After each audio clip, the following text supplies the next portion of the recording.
This is Rob Tebbutt for Boxing Social. Delighted to be joined here today by Frank Warren. We're at the Josh Warrington-Frampton press conference in London. How are you, Frank? Over the moon. Just announced a great fight, or confirmed a great fight, and I'm just really pleased. I'm pleased we managed to get the two top fighters we got in this country to face up to each other and fight. Tell me a little bit about how this deal came together. You've got Josh Warrington, new champion, sort of going straight back in at the deep end against Carl Frampton. Not something we're usually accustomed to seeing. No, but he wanted it, and Carl wanted it, so we managed to get it on. And it is a great fight for the fans on the 22nd of December. It's got fight written all over it. It's two guys at the top of their game, and he's just coming off of a big win against Selby, and obviously Carl's on a good run at the moment. I mean, got his mojo back. Let's talk about that big win for Josh Warrington against Lee Selby. Last time he faced when he faced Lee Selby, it was in that kind of cauldron atmosphere in Leeds. The build-up, something Josh alluded to in the press conference, was a little bit spicier than we saw today. Do you think Josh might lose any of that? The fact that it was so respectful today between him and Carl? No, I think they got mutual respect for each other. I don't think this is a fight that's, at the moment, is like that. Who knows what's going to happen leading up to the fight? But I don't think it needs anything like that. It is what it is. They both know and have got mutual respect for each other's ability. Selby, to be quite honest, was ducking Josh for a while. That's why we got him to the position to fight for the mandatory title. Remember, he took that eliminator, which he didn't have to do, but we did that. This has not been the case. This is a fight that's been just so easy to make. You've been around boxing for a long time. In your experience, how beneficial is it for somebody like Josh Warrington? Now they've got over the hump, won their first world title, and what will he take from that going into this fight against Carl Frampton? I think he'd take the fact that, it's not like Lee Selby was a slouch, is it? Lee Selby was considered to be one of the best fighters in this country, and I think a lot of people put him in at least the top three, and he went and done a job with him. He beat him in every department, and he's not fazed by it. It's going to be a cauldron on the night, but it's going to be an evenly matched cauldron as far as the fans are concerned, because obviously Josh will bring his very vociferous and loyal supporters along, and obviously Carl will bring half-hour flight over from Belfast with his great band of supporters, so it's going to be a fantastic atmosphere. And I know that both sets of fans will have respect for the opponents as well, so I think you're going to just see something special. I think it's got the possibility of being one of the best fights in probably the last 5-6 years. I really do. I think this is a proper fight for fight fans.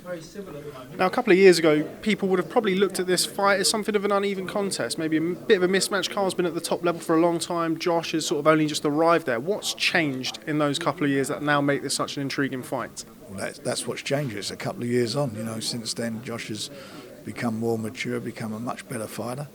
And I don't think you've seen the best of him.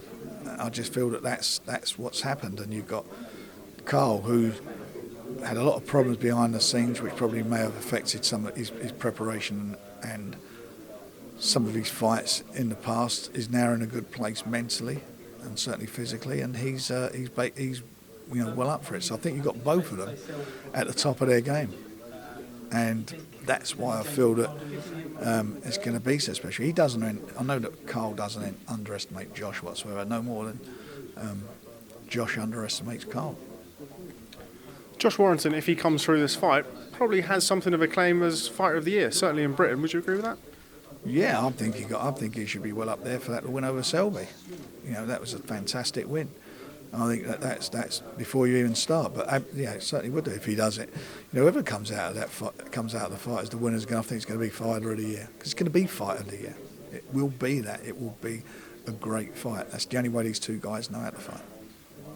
Being December the 22nd, week before Christmas, any sort of hesitancy about putting a show on that date, being so close to Christmas? Money can be tight sometimes. Yeah, but you're not buying the tickets on the day, are you? You're buying them up front, so they're on sale tomorrow, so you've got plenty of time to buy them. And no, I haven't. I mean, I did. People told me that when I put Naz on in New York. All the American promoters said, "Why are you doing that? It's 8 days before Christmas." But we broke the box office records for featherweights at Madison Square Garden. So, no, I'm not fazed by that. This is a fight, and people will buy into it. Where do we stand with the undercard? Obviously, we're quite a way away from the fight yet. Have you had any musings, as it were, about what we could see on the undercard? We're coming up with a top quality undercard. As you say, we're a bit of a way from that yet, so we've got to do that and sort it out. Now, this represents the second pay-per-view fight on BT Sport. Well, it'll be the third. I was going to come on to that later. Slow down, Frank. The first one we saw a couple of weeks ago, Canelo versus Golovkin. Your thoughts on the fight? I thought Golovkin won it by a couple of rounds. I thought it was a great fight.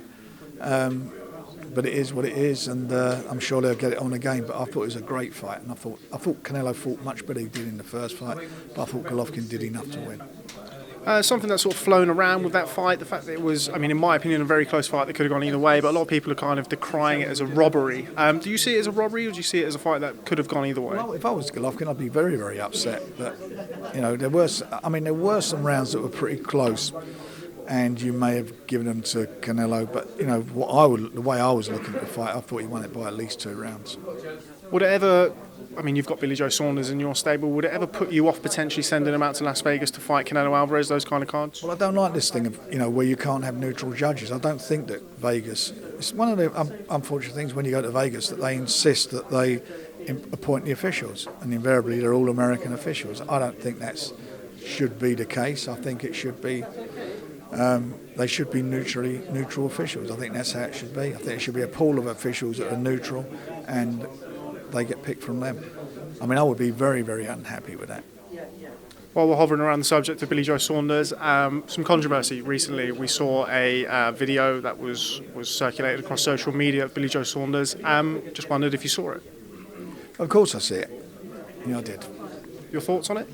Well, I was certainly not impressed about it, and he's up before the board today, and they've just fined him £100,000 for it. When something like that happens with somebody in your stable, I mean, how does that make you feel when you see something like that? Well, I think it's awful. I like Bill, and I know Bill quite well. He's quite an intelligent guy. To see him doing something like that is quite disappointed, and I think he's more than disappointed himself. It's taking advantage of people. He shouldn't be doing that. Hopefully now he's apologised and he'll learn his lesson from the big fine that he's had whacked on him. Moving away from that, you were getting a bit overhead of yourself earlier on in the interview. Wilder Fury, where are we with the latest? We see the date was announced 1st of December. Have we got a location yet? Venue? We will be announcing the venue at the press conference next Monday in London when Deontay Wilder arrives, and him and Tyson will get it on at the press conference. Well, not get it on, they will talk. I'm sure it will be a spicy press conference, but yeah, hopefully they won't be getting it on. Announcement of the fight raised a few eyebrows come the night before Anthony Joshua versus Alexander Povetkin. Was that just happy coincidence? Well, it was nothing to do with us. It was announced in the States, and it went out. If it was going to be me, I certainly would not have announced it at midnight. I'd have announced it so that everybody got it. So we got it in the papers on the Saturday morning. They announced it. I think it was from the pressure from the States. So that's what it is. We were intending, as you know, to bring them in last Monday for a press conference. That was my intention, but unfortunately that was not to be. But certainly nothing sinister in that at all. What did you make of the fight at the weekend? Did you watch Anthony Joshua versus Alexander Povetkin? I thought Anthony showed what he always shows. He's got a big heart. We know he's a big puncher. I thought he was certainly behind on my card watching the fight. I know what he does well. We all know he's a big puncher. I know he's got a big heart. And I know that he's got a tremendous will to win, but there are flaws there, and those flaws were again exposed by Povetkin, who wobbled him, straightened his legs up, and in my opinion, twice in the fight. So I'm just looking at what his weaknesses are, not what his strengths are. I know what his strengths are. He's got great mental strength. He's as I say, great puncher, but there are flaws in his defence.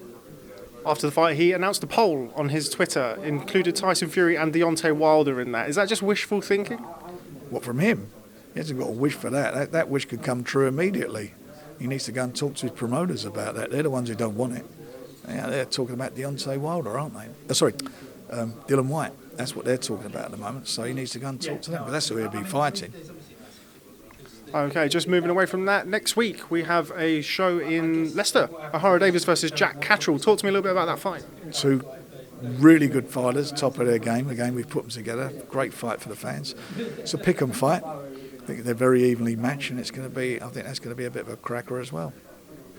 Where does the winner of that fight go? Is it straight into world title contention? I would hope so. Well, Jack's in at number 1 now, so I think the winner of that fight will become the mandatory, and the fight will happen very quickly. He will get a world title fight very quickly. Elsewhere on that card, Daniel Dubois returns to the ring against Kevin Kingpin Johnson. Talk to me a little bit about that fight. Step up for Dubois against somebody who's been around the block in Kevin Johnson. Any possibility of a slip up there for him? I hope not. He's been well prepared for the fight. He's been out. He was out sparring and working with Povetkin. He softened him up for Anthony, and now he's got a fight which again is a bit of a step up for him as far as experience is concerned. The guy, Johnson is a very experienced operator. He's a clever fighter, and it'd be good at this stage to see how Daniel copes with him. But I've got a great belief in him and faith in him, and I think he'll come through it. Okay, and just finally, back to this card, Josh Warrington versus Carl Frampton. Tell fans what they're going to be in store for December the 22nd when these two men face off in Manchester. A fight, a real fight, two best around. You cannot miss it. This is, if you like boxing, if you like fighting, this is the fight to watch. Christmas comes early, 3 days early. It's going to be the best, a cracker, a great fight. Watch it. Bit of fire from you there, Frank. You scared me a little bit. Me and you afterwards, we might be on the undercard. No, it's, listen, you got because I feel passionate about it. It's a great fight to watch. I'm really looking forward to it. I really am looking forward to it. I think we're going to see something really special. Who's the favourite in that fight? I think it's a pick 'em fight. I don't care what the bookmakers say. I think it's a pick 'em fight. Oh. I don't think we've seen the best of either of them. They're all in different good places in their career for various different reasons. So I think we're going to see something special. Okay, well, Frank Warren, always a pleasure catching up with you. Look forward to seeing you next week in Leicester. Thanks very much for speaking to Boxing Social. Pleasure. All the best, Rob.